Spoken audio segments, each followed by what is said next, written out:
Hello, my name is Peter Milton and I am the developer of TimeChainage.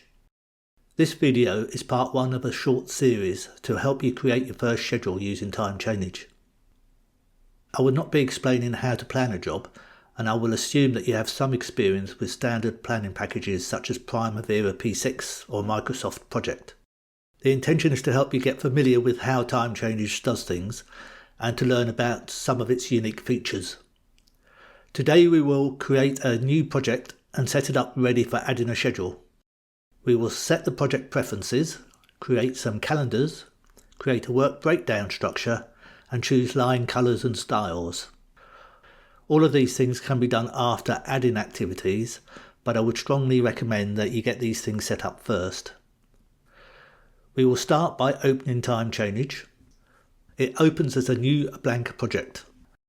The first thing we will do is open the project form and enter some details. We can access the project form from the main menu or from the toolbar. The toolbar is quicker, so let's do that. At the top there are some details we need to enter. The project we are going to produce is for an underground high voltage cable scheme. There will be a number of linear type activities on this project, including constructing a haul road, excavating and backfilling the cable trenches, pulling the cables, and finally reinstating the haul road. There will also be a number of non-linear type activities. First we enter a project name. We will call this one Underground HV Cable Project.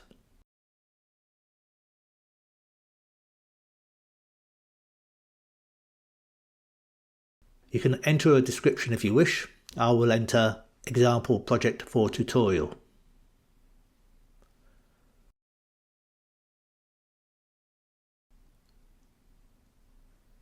Next is the project start date. This is the date any activities without predecessors or constraints will start on. No activity can start earlier than this date. So for example, this can be set to the contract award date or maybe the date you have access to site. For this project we will put in the 1st of April 2025. The project end date will be calculated automatically. Once you start entering activities in the schedule, this date will represent the finish date of the last activity. Then enter your name as the planner. I'll put in Peter Milton. Next come the project preferences. First, in the chart format section we can change the default line width. This is in pixels and the best width will depend on your printer and the size of print you make. This is only the default width and you can specify different widths as we will discover later. For now I will leave it at 10 pixels. The screen font size and logic link arrow size is for the computer display only. The print sizes are dealt with elsewhere. I will set the screen font size by clicking on the downward facing arrow and selecting my choice. I am going to select small for the size. The logic link arrow size I will select as medium. In the decimal places shown section, we can specify the number of decimal places shown in the various forms for production rate, durations, lengths and changes. I will keep the default values of 2, 1 and 3. The chainage unit can be specified. It is not used in the calculations anywhere but serves two purposes. One is a reminder to anyone who opens the project file, and the second is that the chainage unit can be shown on the chart when printed. The default value is linear meters, so I will leave it at that. There are two user-defined fields in the plan form. They can be text or number fields. Most of the options on this form can be changed at any time, but these two values should be set before you create your schedule. If you wish to use either of them, you should set these options before you enter any data into these fields. By default they are both set as text fields. We will set field 1 as a number and leave field 2 as text. Going to the scheduling options section, the planned and actual forms are where the activities are created. Checking these options will cause TimeChainage to automatically schedule when you leave the associated form. If you have a slow computer and a really large schedule, then you may consider turning the auto schedule off to save having to wait for the scheduling to complete. It's a good safety measure though in case you forget to schedule after making some changes. For this tutorial though, we will uncheck these options. You can highlight the critical path on the chart. If you want, you can define the critical path as being something other than 0 days total float. You can do that here in the critical path section. We will leave it at the default value of 0 days. The Plan Tasks section deals with the situation if you have non-full number of days durations. The duration of a linear activity is calculated in TimeChainage by dividing the length of the task by the duration rate. So, for example, a task that is 51 meters long and has a production rate of 10 meters per day will have a duration of 5.1 days. By default, any successor activities with a finish to start relationship will commence immediately after it finishes and on the same day. This is shown as the option True Duration and Start as soon as possible. The other options are True Duration and Start on the next working day. So for our example, the activity will remain at 5.1 days, but any successors will commence on the next working day. The next option is Round Duration to nearest full day. In our example, the task will reduce from 5.1 days to 5 days, and the successor will commence on the following day. The last option is Round Duration up to full day. In our example, the duration will be increased from 5.1 days to 6 days, and the successors will commence on the next working day. This option helps reduce program risk. We will leave it on the default option of True Duration and Start as soon as possible. We have now made the changes we want in the project form, so we will exit it by clicking the OK button. Now would be a good time to save the project, so let's do that. From the main menu, select the File option, then select Save As. I'm going to call this file Example Project and save it on the desktop. Note the file extension is TC8. This shows that the file is a TimeChainage version 8.x project file. We'll click Save and return to the main screen. The next thing we want to do is create the calendars for our project. Calendars specify the non-work days and include weekends, bank holidays, and any other non-work periods that your schedule requires. We can have multiple calendars for any one project. As an example, in our project we want to cater for some tasks work in a 5-day week and some tasks work in a 7-day week. But before we create the calendars, there are some dates we need to get. In the UK, many construction sites will close for the Easter bank holiday weekend, and our project will as well. TimeChainage comes with a handy tool to help us with the dates. In the Tools menu is an item called Easter Calculator, so we'll click on that. This will give us the date of Easter Sunday for any year we specify. Our project is going to take about 3 years, so let's get the date of Easter for the next 3 years. We just type in 2025 in the year box, and Easter Sunday is shown as 20th of April. For 2026 it is the 5th of April, and for 2027 it is the 28th of March. Let's now create the calendars in this project. We can open the Calendars dialog box via the main menu, but there is a button on the toolbar, so we will use that. The Calendars dialog is where we create our calendars. Note there is already a calendar here. It's called the default 5-day week with no holidays. As the name suggests, this calendar is based on a 5-day working week, and in this case it's Monday to Friday, and there are no other non-work periods. You cannot delete or edit this calendar. If you add no other calendars, then all of the planned activities will use this one. For our project, we want to add 2 new calendars, so let's create the first one to show you how it is done. While in the Calendars dialog, click on the Add button and the Calendar Details dialog will open. Enter a name. We shall call this 5-day week with site holidays.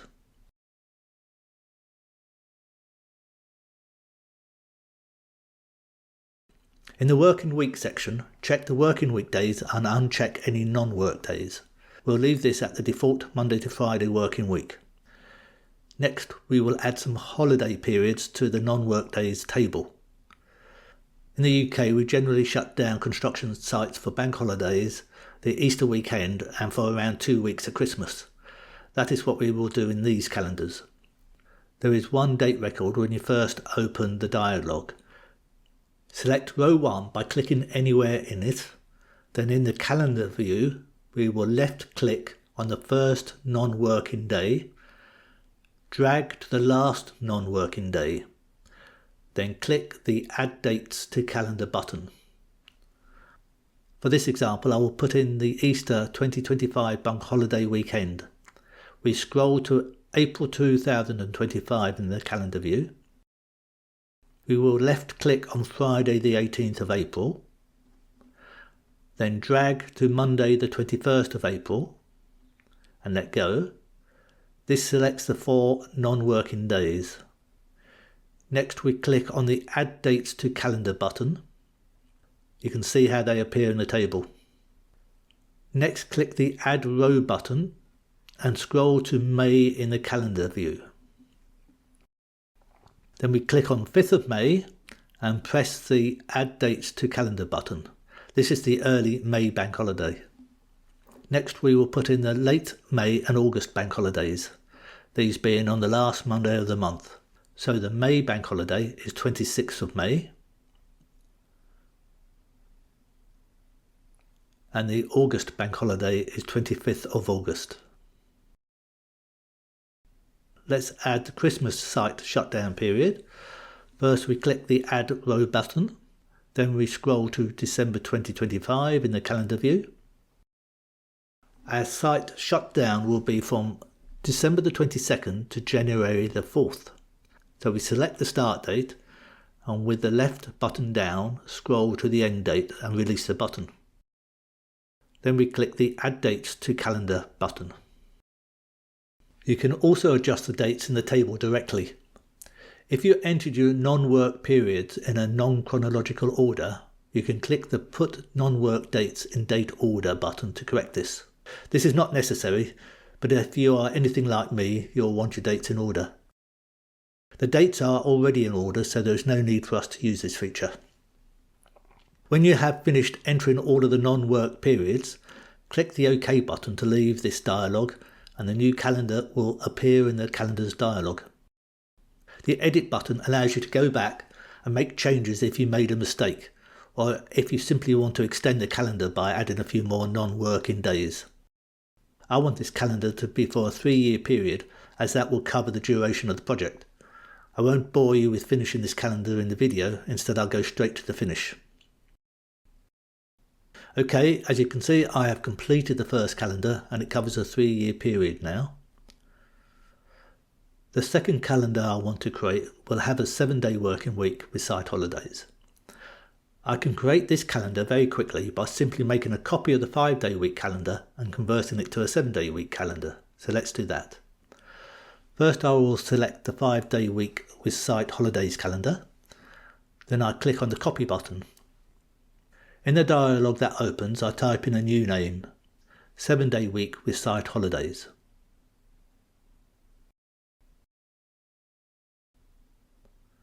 Then I'll click OK.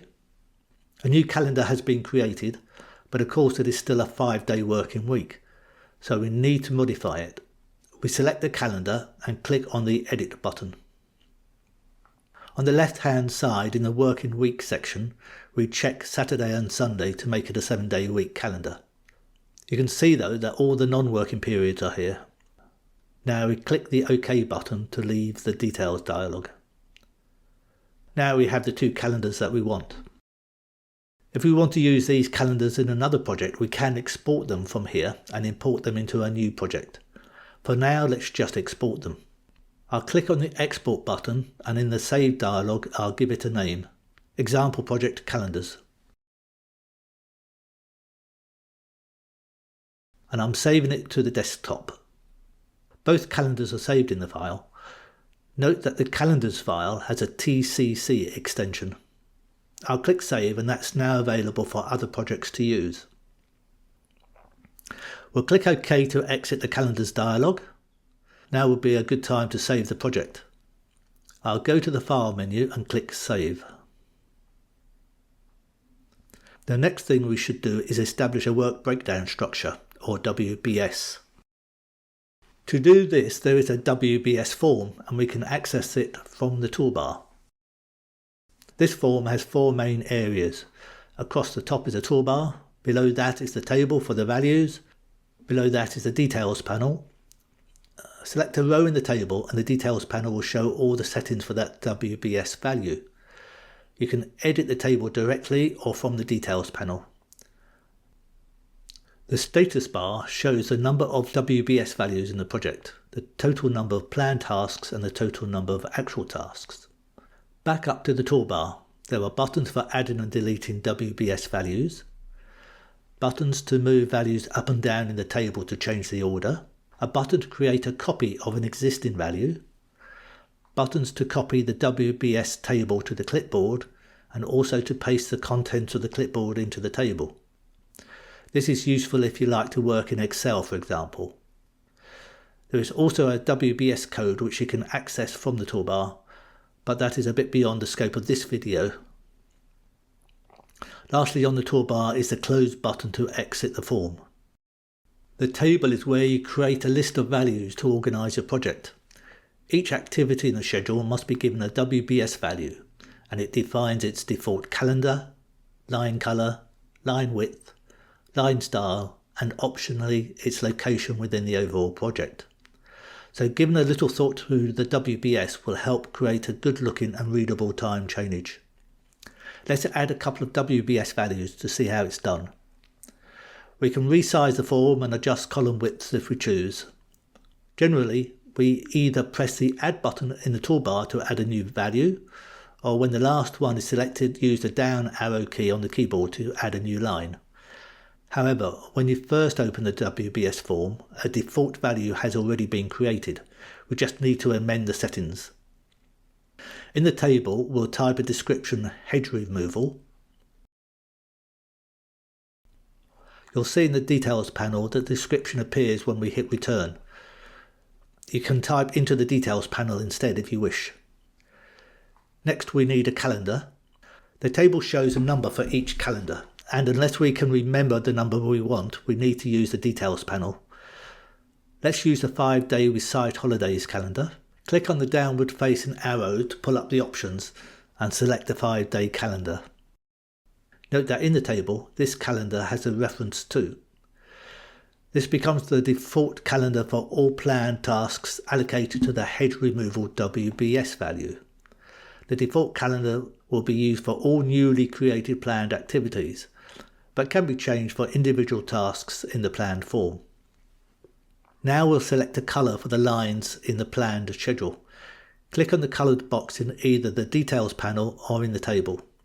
A colour selector dialog opens and we will choose a mid-green. Click OK. We can have a different colour for actual bars, and I usually choose red for actual progress. Click on the colour box and select the colour you want. Then click OK. Next we want to select a line width. We will make it 5 pixels for both planned and actual lines. So we will just type in 5 in the width field for each line type. The best width for your project will depend on the size of your output and how prominent you want to make the line. So will involve a bit of trial and error when you first start. Next we can select line styles. There are several to choose from. We will go for solid for both planned and actual. The hatch style is if we are generating box shapes rather than lines. The hedge removal works will be represented by box shapes, so we will select a hatch. For this item, I will keep it as solid. The global chainage and direction of work items I will discuss in another video, so for now we can ignore them. We will also ignore the WBS code. We have now created a WBS value. A typical project may have 10 to 30 or so WBS values, but it is entirely your choice. Just bear in mind that there are only so many distinct colours, so you don't want to have too many. Let's add one more value. We click the Add button and type in a description, cable pulling.